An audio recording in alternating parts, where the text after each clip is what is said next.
Salve a igreja na paz do Senhor Jesus. Amém. Amém. Glórias a Deus. Estou feliz também de estar mais no início de semana na presença do Senhor. Somos privilegiados porque muitos gostariam de estar aqui esta noite, mas não podem. E Deus nos deu este privilégio de estarmos na presença dEle, buscando a sua face mais esta noite, porque temos que ser gratos para com Deus. E é sobre isso que o Espírito Santo irá falar aos nossos corações esta noite, sobre gratidão. Eu gostaria que você, neste momento da ministração da palavra, deixasse toda preocupação de lado e se colocasse diante de Deus, ouvisse a sua palavra, aquilo que Ele irá falar aos nossos corações esta noite. Não permita que nada nem ninguém venha atrapalhar neste momento. Ainda que nós temos crianças, nós sabemos como as crianças muitas das vezes tiram um pouco da atenção. Minha filha é uma delas, mas que Deus Ele venha trazer as nossas mentes diante do seu trono durante este momento. Amém? Glórias a Deus. Vamos abrir as nossas Bíblias em Provérbios capítulo 27. Aleluia. Provérbios capítulo 27.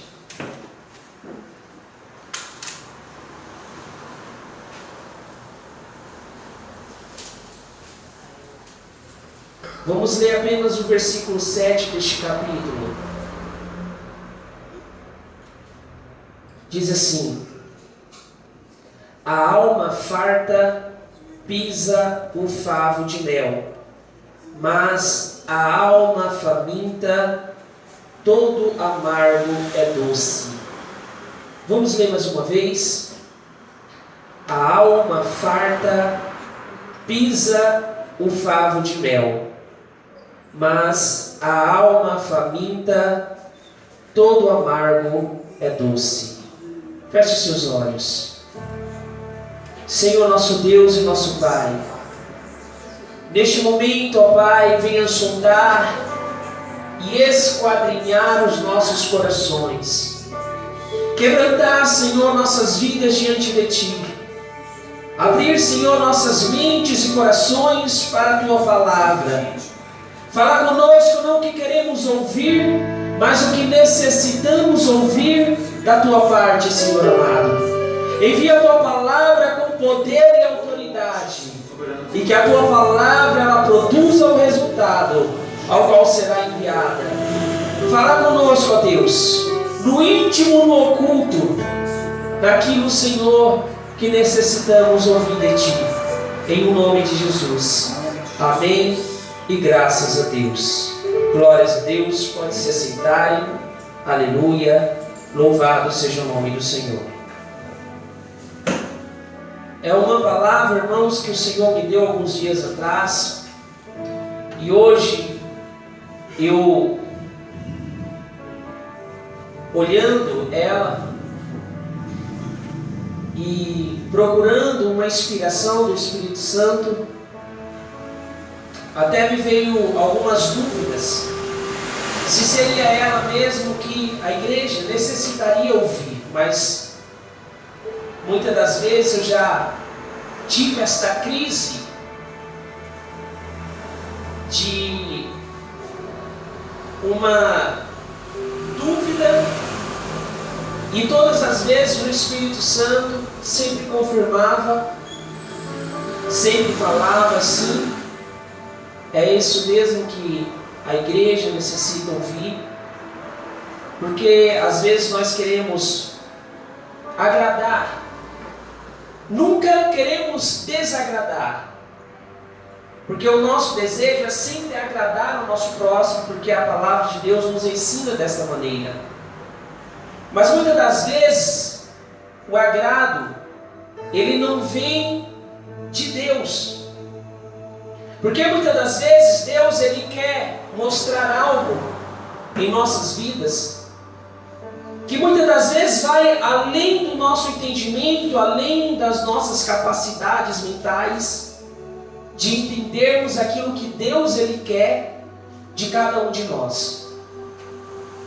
E o Espírito Santo, Ele mostra aquilo que em cada um de nós necessitamos da parte de Deus. Porque não é o homem que convence o homem, mas a palavra de Deus diz que o Espírito Santo ele tem este poder de convencer o homem do seu mau caminho, daquilo que muitas das vezes ele acha que é o correto e não é. É somente o Espírito Santo de Deus que tem este poder através da sua palavra. E quando Salomão, que escreve Provérbios, ele fala sobre isso, que muitas das vezes, irmãos, isso acontece conosco. Quando nós estamos vivendo uma vida de abastança, aonde não temos falta de nada, às vezes desprezamos as coisas mínimas. Às vezes desprezamos coisas que para outras pessoas são muito importantes.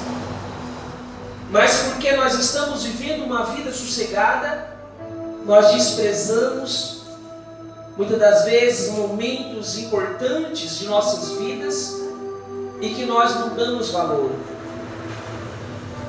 Mas Salomão aqui, depois dele passar um momento afastado de Deus, porque Salomão foi o homem mais sábio desta terra, depois de Jesus Cristo, o homem mais poderoso, onde a palavra de Deus diz que homem nenhum na face da terra seria poderoso como Salomão foi.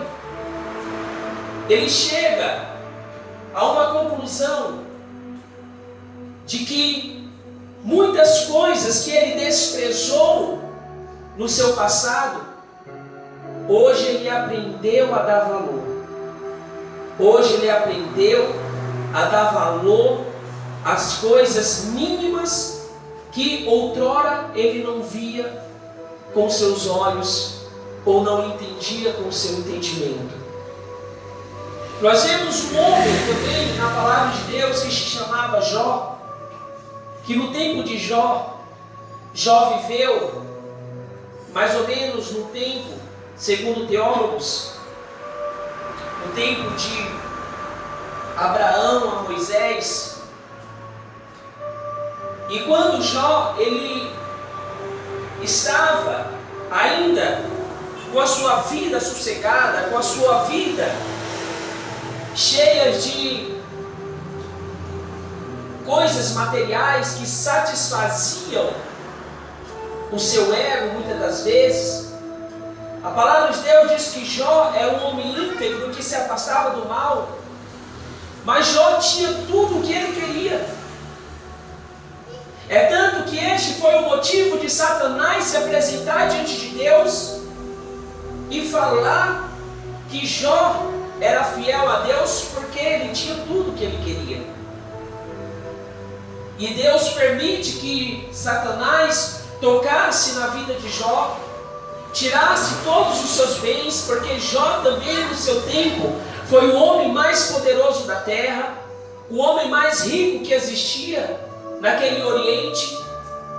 E Deus permitiu que Jó perdesse todas as coisas, permitiu que Satanás tirasse a vida de todos os seus filhos, permitiu que a sua esposa o abandonasse e Jó ficasse apenas com um cabo de telha para coçar as suas chagas, que até o seu corpo ficou ferido naquele momento ao qual Jó estava passando por aquela prova. Mas chega um momento da vida de Jó, no capítulo 6, olha o que Jó lhe diz no versículo 7. Aquilo que a minha alma recusava tocar, isso agora é a minha comida repugnante. Algo que Jó outrora, por ter tudo que ele poderia ter, poderia comer o que ele quisesse no seu tempo, poderia matar o animal que quisesse para comer da sua carne. Naquele momento ele estava dizendo: olha, o que eu desprezava outrora, agora é o meu alimento. O que eu não dava valor em um outro momento, agora eu vejo que isso está sustentando a minha carne, matando a minha fome. E nossas vidas não é diferente, porque muitas das vezes nós desprezamos, irmãos, coisas que aos nossos olhos são insignificantes, mas chega um momento de nossas vidas que Deus ele vai permitir que nós venhamos passar um momento do deserto, um momento de aperto. Não apenas, não estou falando apenas na área material, mas muitas das vezes na área sentimental, familiar, para que nós possamos dar valor a tudo aquilo que Deus ele coloca diante de nossas vidas. A gratidão é uma virtude da alma nobre. E quando nós entendemos isso, porque a alma, nossa alma, nós somos dotados, nós homens, de corpo, alma e espírito, somos tricotômicos, e a nossa alma, ela é o depósito das emoções. E a gratidão, ela é uma emoção dentro de cada um de nós. Ainda que ela seja produzida pelo Espírito, ela é algo que parte da nossa alma. E quando nós somos gratos para com alguém, ou para com alguma coisa, nós estamos agradando aquele ao qual tem sido nosso, muitas das vezes, algum refúgio, aquele que quando nós necessitamos, ele está ali para nos socorrer. E este alguém é o nosso Deus. Quando nós temos esta gratidão para com o nosso Deus, nós estamos agradando aquele que pode mudar, transformar, reverter toda a situação contrária das nossas vidas. Certo momento, Pedro, na sua segunda carta, ele estava agradecendo a Deus por ter purificado, por ter perdoado Pedro, por ter negado Jesus 3 vezes. Depois de Pedro falar que não iria deixar Jesus por nada, e Pedro ele diz ali na sua segunda carta, capítulo 1, verso 9: pois aquele a quem estas coisas não estão presentes é cego, vendo o sol que está perto, esquecido da purificação dos seus pecados de outrora. Olha só o que Pedro está dizendo aqui, que aqueles que não são gratos ao seu Deus são cegos, vendo apenas o que está perto dele, pois já se esqueceram daquilo que Deus fez por ele em um outro tempo. Se esqueceu de agradecer a Deus, de ser grato a Deus por aquilo que Deus fez por ele em um outro momento de sua vida. E Pedro ele está sendo bem específico aqui, porque quantas vezes, irmãos, nós só clamamos a Deus no momento de aperto de nossas vidas. E quantas das vezes nós desprezamos momentos que Deus tem nos dado, coisas boas, coisas agradáveis, e nos esquecemos de agradecer. Mas quando nós estamos passando por um momento de dor, por um momento de angústia, por um momento de aflição, nós nos lembramos. Era exatamente isso que Pedro estava falando à igreja, através deste versículo desta carta. Que a igreja não se esquecesse dos benefícios de Deus, que a igreja não se esquecesse daquilo que Deus tem feito por ela, pela humanidade, mesmo nós não sendo merecedores, mesmo nós sendo indignos da sua gratidão, da sua graça, da sua misericórdia. Por isso a misericórdia, irmãos, ela é a razão de não sermos consumidos. A graça, ela nos dá aquilo que nós não merecemos, e a misericórdia não nos dá aquilo que nós merecemos. Vocês sabiam disso?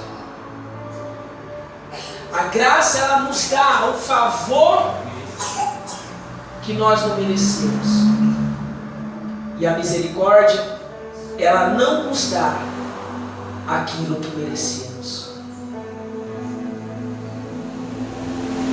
E quando nós juntamos isso, nós vemos o tamanho do amor de Deus para com a humanidade.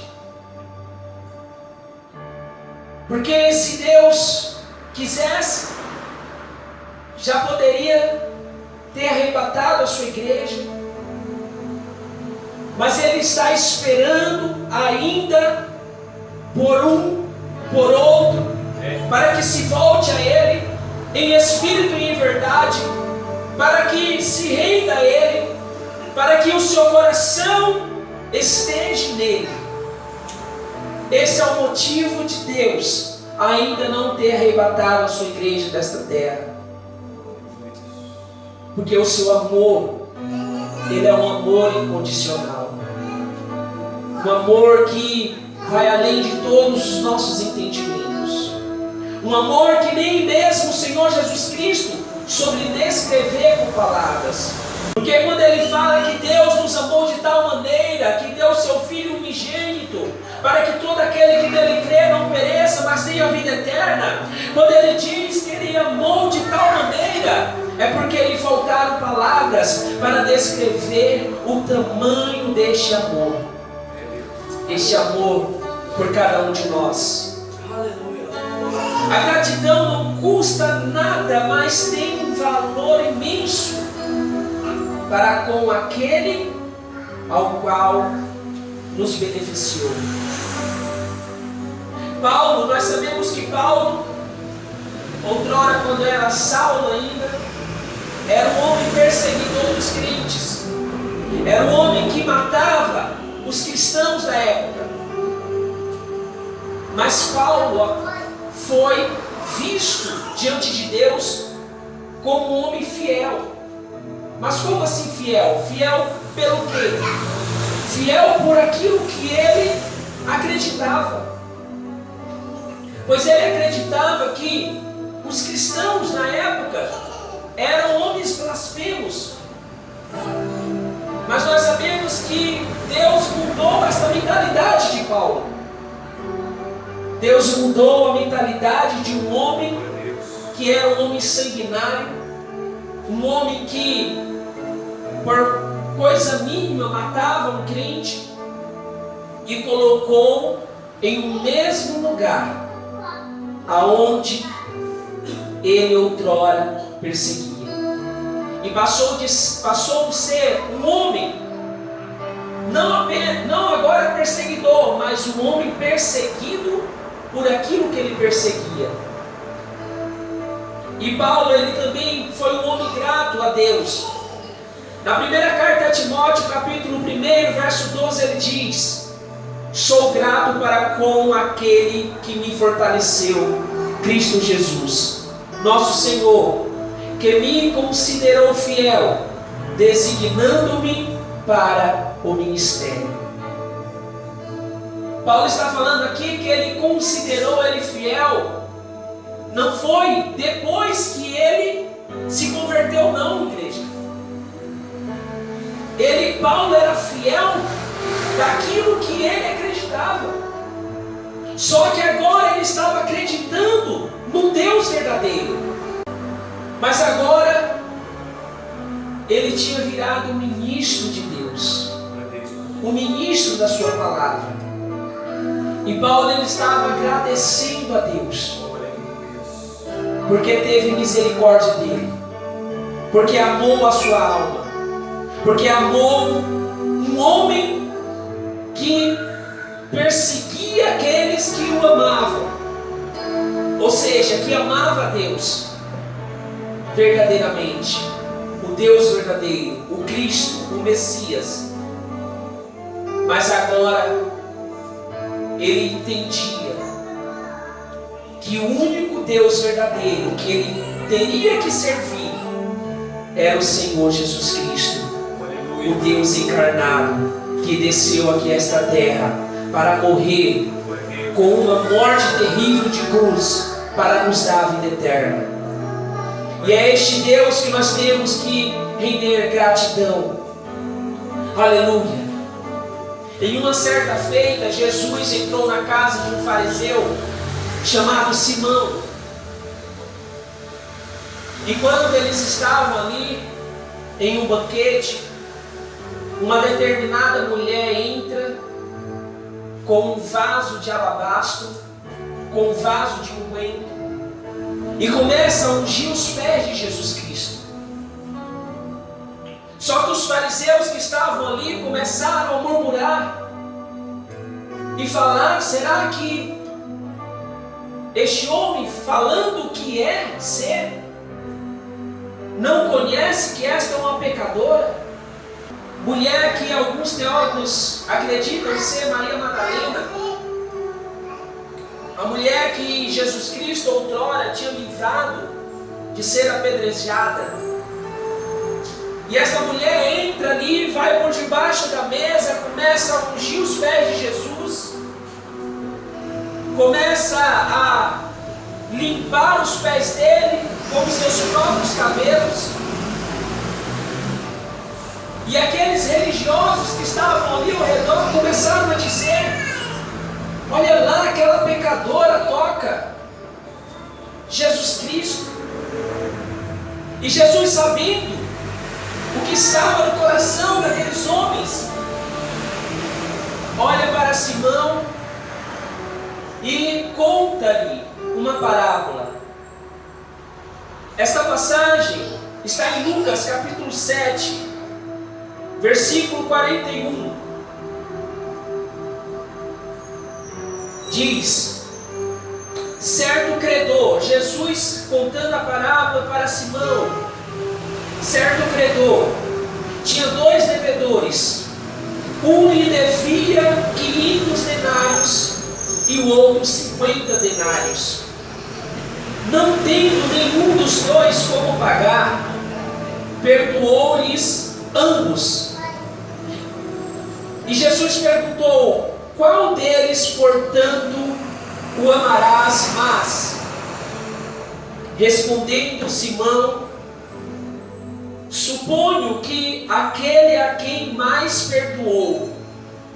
Replicou-lhe Jesus: julgaste bem. Por isso te digo, perdoados estão teus pecados. Porque ela muito amou, mas aquele a quem pouco ama, pouco perdoa. O que Jesus estava ensinando ali naquele momento aos religiosos?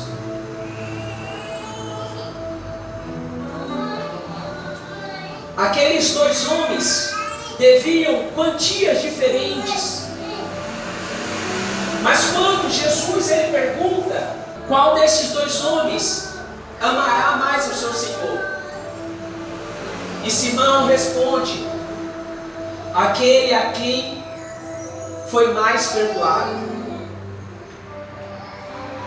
E Jesus ele diz: julgaste bem, porque muitos pecados tinha esta mulher.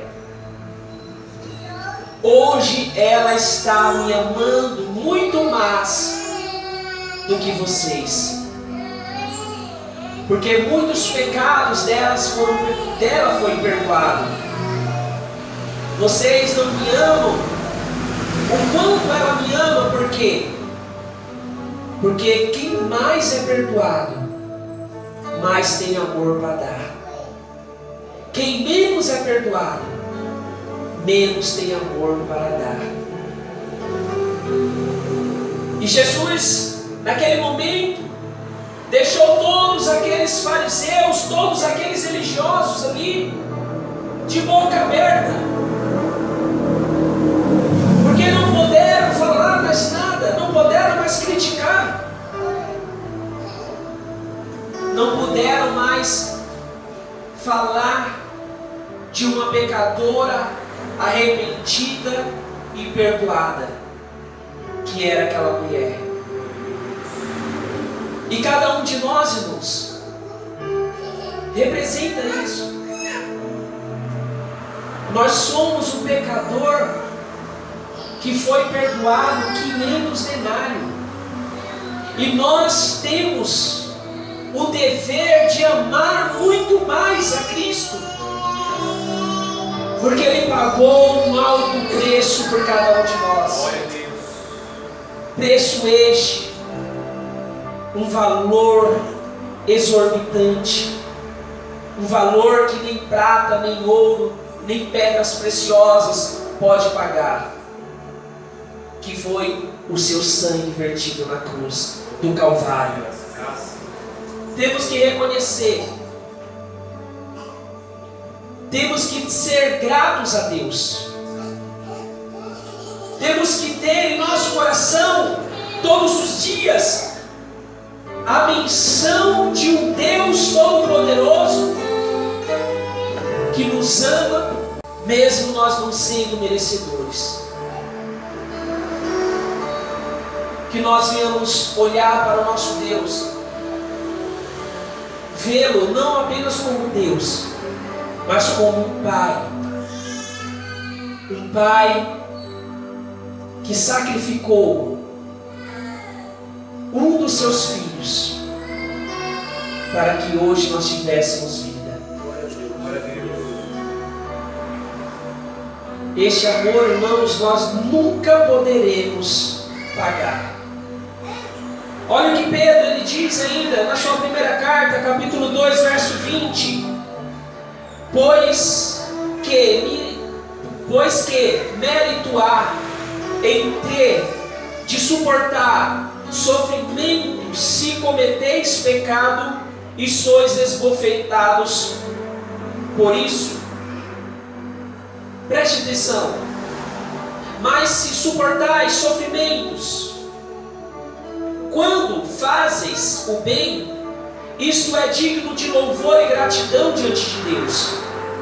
Para isso fostes chamados, pois Cristo também sofreu por vós, deixando-vos exemplo, para que sigais os seus passos. Pedro está dizendo aqui, irmãos, se vocês passam sufoco por conta de algo que vocês próprios plantaram, que valor há nisso? Pois vocês estão colhendo aquilo que vocês plantaram. Mas se vocês passam dificuldades, tribulações, angústias, por aquilo que vocês não plantaram, nisso há louvor. A nossa mente física, isso parece loucura, porque nós aprendemos que nós colheremos aquilo que nós plantamos. Mas quando nós estamos colhendo coisas que nós não plantamos. Isso nos traz muitas das vezes dúvidas, sofrimentos. Mas é nisso que Pedro está dizendo: olha, nisso é que há louvor. Porque vocês estão sofrendo algo que vocês não plantaram. Isso é uma provação. Isso é para provar a sua fé, o seu caráter, o seu amor diante de Deus. É algo que, se nós analisarmos, irmãos, não faz muito sentido. Mas a palavra de Deus, ela muitas das vezes deixa a nossa mente desta maneira mesmo. Quando Paulo ele diz lá em 1 Coríntios 2,14 que as coisas do Espírito elas não se discernem se não for espiritualmente, é exatamente desta maneira que nós entenderemos ela. Porque apenas espiritualmente nós iremos entender o porquê de muitas coisas. O porquê que nós estamos passando algo que nós não plantamos. Quando acontece algo, muitas das vezes na vida de uma mãe que perde o seu filho tragicamente, se ela analisar, ela vai pensar: eu nunca plantei isso para a minha vida.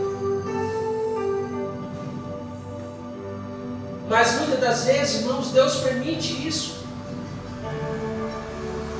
E nós só entenderemos isso lá no futuro. E cada um de nós temos que acreditar que todas as coisas Deus quer nos ensinar algo. Porque eu já passei por muitas coisas que eu plantei, sim, mas passei também por algo que eu não plantei. E hoje eu entendo que Deus ele molda a fé do crente de uma maneira que muitas das vezes nós não entendemos ali no presente momento, mas nós entenderemos futuramente. E uma certa feita, uma criança saiu para jogar bola na rua, e era uma criança que era filha de um pai bem sucedido, e ali na rua começou a jogar bola, estava jogando sozinho, de repente passou uma criança maltrapilha, pobre, e convidou aquela criança para brincar com ele ali na rua. Começaram a brincar, e de repente aquela criança rica convida aquela criança pobre para ir na sua casa. E ali chegando, quando entraram naquela casa, aquela criança pobre, mal vestida, ficou um pouco sem jeito ali, porque tinha algumas pessoas ali da família da criança rica. Então a criança rica chama a criança pobre para subirem ao seu quarto e brincarem lá. E quando ela chega ali no quarto, a criança pobre vê aquele monte de brinquedo ali jogado pelo chão, brinquedos que ela queria ter e não podia por conta da sua condição financeira. E de repente a criança rica fala para a criança pobre: eu vou ali pegar uns lanches na cozinha. E quando a criança rica desce as escadas, a criança pobre fica no quarto da criança rica sozinha e vê todos aqueles brinquedos. E Satanás começa a falar no ouvido daquela criança pobre: pega tudo que você puder e coloca no seu bolso. Então aquela criança pobre começa a catar aqueles brinquedos, colocar em seu bolso, tudo aquilo que ela pôde colocar, ela colocou. Quando a criança rica sobe até o quarto, a criança pobre já estava de uma outra maneira, falando: não, eu tenho que ir embora, minha mãe vai brigar comigo, meu pai vai brigar comigo. E a criança rica, sem entender, fala: não, vamos comer um lanchinho aqui comigo. E a criança pobre fala: não, eu tenho que ir, desceu as escadas correndo. Só que quando ela descia as escadas, saiu na sala e está todas aquelas pessoas ali, e viram, quando ela desce, um pouco com pressa, e aqueles brinquedos começam a cair do seu bolso. E a criança pobre fica muito envergonhada com aquilo que aconteceu. E todos os que estavam na sala começam a olhar com a cara feia para a criança pobre. E começaram, em suas mentes, a acusá-la, falando: que criança que faz isso, rouba os brinquedos do seu colega dentro da própria casa dele. E aquela criança pobre fica sem jeito, e de repente a criança rica começa a descer as escadas, começa a juntar aqueles brinquedos e falar para a criança pobre: ah, caíram do seu bolso, eu te ajudo a pegar. Toma, pode levar, eu estou te dando. E de repente o semblante daquelas pessoas que estavam na sala mudam novamente e passam a ser de semblantes de vergonha. Isso é apenas uma ilustração, mas que mostra em seu significado que esta criança rica é o nosso Senhor e Salvador Jesus Cristo.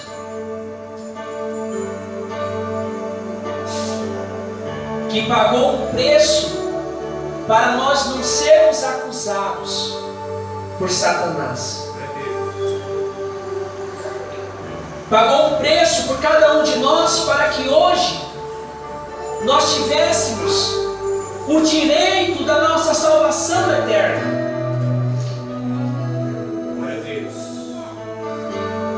Foi exatamente isso, irmãos, que nós fizemos como crianças pobres. Outrora, cada um de nós fez algo que desagradou ao coração de Deus. Mas Jesus Cristo, a criança rica, Ele pagou esse preço por cada um de nós. Graças a Deus. Hoje nós não temos, ainda que quiséssemos, não poderíamos pagar o tamanho deste valor. Ele nos deu aquilo que nós não merecíamos. Por isso Paulo ele diz em 2 Coríntios 5,14: o amor de Cristo nos constrange, julgando nós isto: primeiro morreu por todos, logo todos morreram, e Ele morreu por todos, para que os que vivem não vivam mais para si mesmo, mas para aquele que por eles morreu e ressuscitou dos mortos. Este é o amor que nos constrange. Este é o amor de Jesus Cristo, que morreu por cada um de nós. O amor incondicional, que morreu por alguém que o desagradou outrora, que morreu por alguém que o desprezou outrora. Aleluia! E hoje nós não vivemos mais para nós mesmos.